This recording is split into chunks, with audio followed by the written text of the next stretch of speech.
السلام عليكم. حد يعرف ايه الطريقة الافضل لاستخدام مفرمة اللحمة؟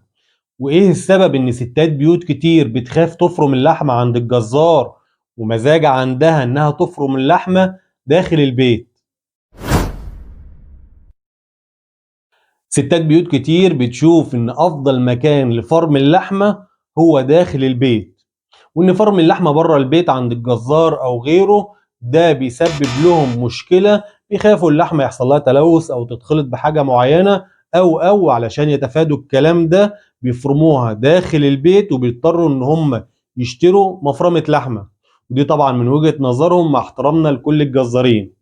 ومن افضل مفارم اللحمه اللي موجوده في السوق مفرمه اللحمه الكنود ال 1600 واط، ودي سعرها بيكون ما بين 5000 و 5500 جنيه، وعلى حسب المكان اللي بنشتري منه وعلى حسب احنا في انهي محافظه او اي مكان ممكن السعر يزيد شويه او يقل شويه. تاني حاجه في جوده المفارم المفرمه المونليكس ال 2000 واط الفرنسي، وده سعرها بيكون ما بين ال 4000 وال 4500 جنيه. وبالرغم ان المفرمه الكنود الواط بتاعها اقل 1600 مش 2000، الا ان الجوده بتاعتها افضل، وكمان السعر بتاعها اغلى تقريبا بيزيد حوالي 1000 جنيه. الملحقات الاساسيه اللي بتيجي مع اي مفرمه 3 وشاش بتاع نعومه اللحمه، وعلى حسب درجه النعومه اللي احنا عاوزينها بنختار الوش من الثلاثه. وكمان بيجي معاها الوش بتاع السجق.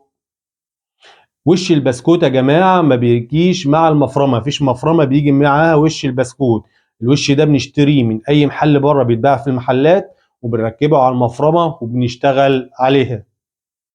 جينا لأهم نقطة تخص مفرمة اللحمة. مفرمة اللحمة يا جماعة بنت ناس جدا، يعني ما بتقبلش إلا اللحمة الحمراء، اللحمة الحمراء فقط. يعني لو جينا حطينا فيها عرق أو دهن مع اللحمة المفرمة هتتوقف مننا ومش هتشتغل. طب احنا عاندنا معاها وعملنا راسنا براسها وحطينا مرة واتنين وضغطنا عليها عشان تشتغل، المفرمة ممكن تبوظ وتتعطل تماما وتحتاج ان هي صيانة او تروح الشركة بتاعتها عشان تتصلح. عشان نحافظ على مفرمة اللحمة وعلشان نبقى عارفين من قبل ما نشتري مفرمة اللحمة بتقبل اللحمة الحمراء فقط علشان نحافظ عليها. ما تحرموناش بالاشتراك واللايك والكومنت، ونتمنى ان احنا نكون ضفنا لكم معلومة جديدة. السلام عليكم.